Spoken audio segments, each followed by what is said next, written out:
Okay.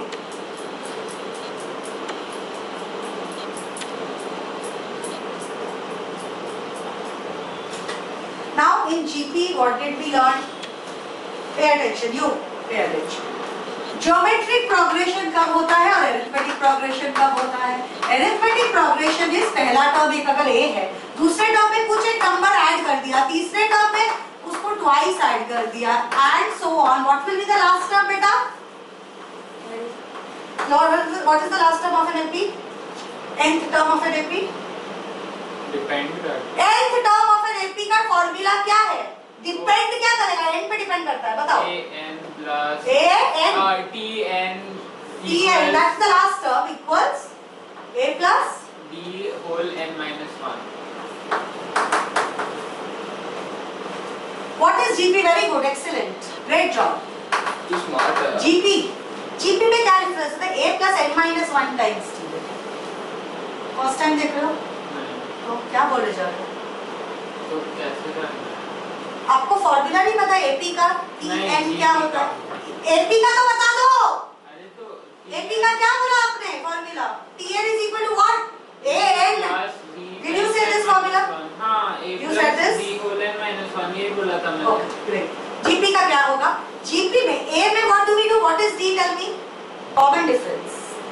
In AP, a number is added or subtracted to give the next sequence. In GP, a number is multiplied. Are you understanding? Multiplication होता है. So एक अगर a है तो a multiplied by the common ratio is the next term.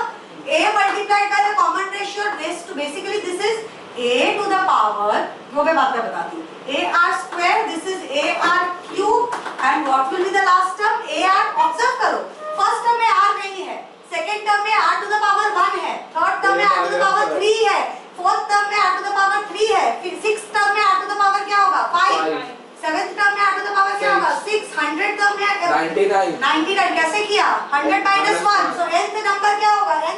nth number क्या होगा? a r to the power n minus 1. Are you understanding? So when you add a number, it becomes an AP. When you multiply a number, it becomes a GP. Now, so in GP, in AP, nth term is a plus n minus 1 times d. This is also the last term. This is AP. In GP,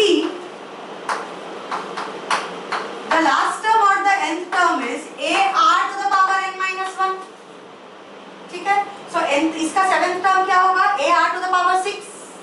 इसका sixth term क्या होगा? a r to the power 5. इसका 12th term क्या होगा? 12th number क्या होगा? a r to the power 11. Easy. Based on this, we did our first part of numericals. एक करते हैं, उसके बाद फिर next part में जाते हैं. If it is given, one sum, let us recap. Okay? If it is given, the product. This I am doing from your worksheet only. Yeah? The product of third, आप लोग करना शुरू करो. You help me.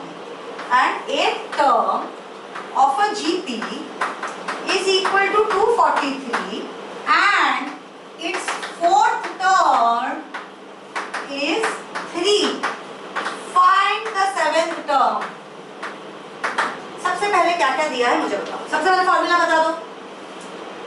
tn equals nth term, that is tn is equal to ar to the power only r to the power n minus 1. Okay, what all is given to us?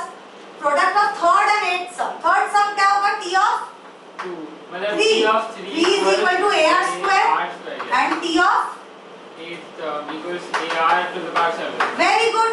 अभी क्या बोला है हमको? The product of, product मतलब t3 and t8 को क्या करेंगे? Product मतलब मल्टीप्लाई करेंगे तो क्या आएगा? 243. What is t3? ar square times ar to the power 7 is equal to 43. a square छोड़ दो यहाँ पे, इसके आगे ज्यादा कुछ तो नहीं कर सकते हम लोग. कर सकते हैं, मतलब a square r. ठीक है, a square r to the power 9 is equal to 243. That's it. We are stuck here, right? Now tell me, what else is given to you in the question? Read the question. Fourth term is 3. Okay. That means so tn equals ar to the power 3. fourth term. So t8 मतलब t of 4 बोलो. हाँ. So क्या है? तो 3 equals हाँ. AR cube. Very good. So now यहाँ से हमें ये जो थोड़ा अनसिंप्लीफाइड वर्जन है, this is a more simplified version. यहाँ से हम लोग एलिमिनेट करेंगे. Do you remember in the word problem what we used to do? xy is equal to 3 अगर आता था तो y is equal to 3 minus y upon y करते थे कि नहीं? या x is equal to 3 upon y या y is equal to 3 upon x. Similarly यहाँ पे a is equal to 3 upon r cube का लिख सकते हैं कि नहीं? उसको कहाँ सब्स्टिट्यूट करेंगे? ये इक्वेशन जो पड़ा हुआ है हमारे पास, a क्या है? 3 upon r cube the whole square into r to the power 9 is equal to 243. Yes or no? Yes. So what does this become? 3 square is 9 upon R to the power 9 कैसे? 3 2 sir? Oh हाँ sir यार. 6 into r to the power 9 is equal to 243. ये क्या हो जाएगा? r to the power 6 cut गया, ये क्या बन जाएगा? r to the power 3. So what are we left with? 9 into r to the power 3 is 243. r to the power 3 is 243 upon 9, that is 9 2s are 18. 81. 9 2s are 18 ना? हाँ. 63 9 7s are, so r cube is 27. So what is r? Cube root of 27 ना? What is r? Plus minus 3. Plus minus नहीं होता है cube में, क्योंकि negative number का cube is negative. So if r is 3, what is the gp? gp क्या होगा? a ढूंढो पहले. If you have to find the gp, what is a?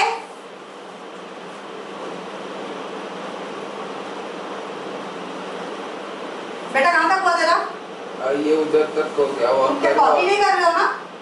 क्यों करूँगा? नहीं आ रहा है ना, इसीलिए पूछ रही हूँ. इसी डिवीजन सब था आप लोगों के लिए, समझ में आया? हाँ. Direct formula substitution. So what is your a? Tell me. a is 3 upon r cube, that is 3 upon 27, that is 1 upon 18 or not? Yes. So what is your first term of an gp? 1 upon 80. Second term क्या होगा?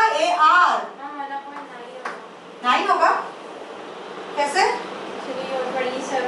r cube ना, 3 का cube क्या होता है?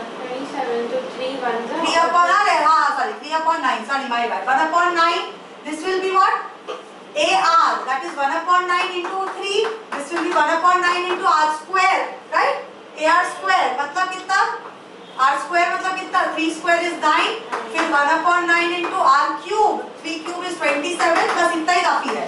So this becomes 1 upon 9, 1 upon 3, 1, 3, then 9 and so on. ऐसा बनता रहेगा. First 3 questions of the sequence is enough for you. Okay? Now, for an AP, how did we find the last term from the end? How did we find it? Tell me. कैसे find करते? TL minus वो पहले क्या करते थे हम लोग AP को? रिवर्स कर देते थे. तो उसमें हम लोगों को D का वैल्यू चेंज हो जाता था, A का वैल्यू चेंज हो जाता था. Then we used to apply the same formula. Now here we have a very direct and easy formula for G. Last term from the end का बात करते हैं. Let us see sum. Sum of an AP क्या होता है बताओ? n by 2 a plus l. But what is l? n by 2 a plus what is last term?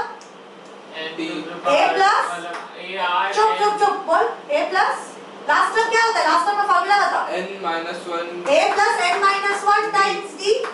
So this is n by 2 into 2a plus dn minus 2a plus dn n minus 1 times d. This is all. We can leave it like this. Are you understanding? For a GP, there are two different results. If r is greater than 1 or r is less than 1. समझ में आ रहा है? r अगर 1 से कम है या r अगर 1 से ज्यादा है. 1 से कम वाले नंबर्स क्या होते हैं? Fractions. They are not just negatives. 1 by 2, 1 by 3, 1 by 9. These are all smaller than 1 or not? तो उसको 1 अगर उस नंबर से 1 को सब्ट्रैक्ट करोगे तो नेगेटिव वैल्यू आएगा कि नहीं? So if r is greater than 1, if r is greater than 1 तो क्या करेंगे? Pay attention. क्या करेंगे? r बड़ा है तो r minus 1 होगा डिनोमिनेटर में. If r is less than 1, this means 1 minus r होगा. यहाँ पे समझ में आया? यहाँ तक समझ में आया? पॉजिटिव आएगा. ये होगा a into r minus r to the power n minus 1. and this will be a into 1 minus r to the power. So a into r to the power n minus 1 upon r minus 1 or a into 1 minus r to the power n upon r 1 minus r. Are you understanding? इसका sequence same है. One पहले है, देखो वही difference है. Are you understanding? Find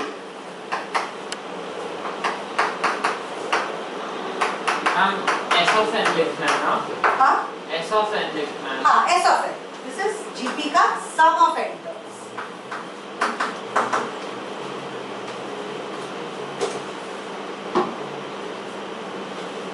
If this is a GP given to you, plus sign also means same as your comma. Plus sign मतलब comma. अगर इधर एक के बीच के बाद एक माइनस होता तो तेरे टर्म्स क्या होते पता है? 1 comma root 3 comma minus 3 comma 3 root 3. समझ में आया? प्लस साइन का मतलब है comma. That is a sequence. Find the sum of these terms. What are the things that we need? A and R. R कैसे ढूंढते हैं? Previous upon first. B कैसे ढूंढते हैं? Previous minus first. से B मिलता है. मतलब √3 upon 1 होगा. Correct. So what is your R? √3. √3 upon 1. That is equal to √3. What is your A? 1. Tell me, R is greater than 1 or less than? Lesser. R का value √3 का value कितना होगा बताओ? No, sir. √1 का value क्या है? तो √2 और √3 का वैल्यू बड़ा है ना 1.732. 1.732. So what which equation will we use? This one or this one? ऊपर वाला. ऊपर वाला. This is greater. Whichever is greater comes first. So what is your sum of n terms?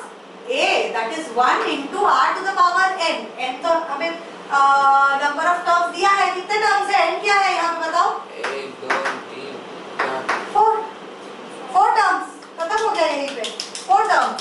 So what do we have here?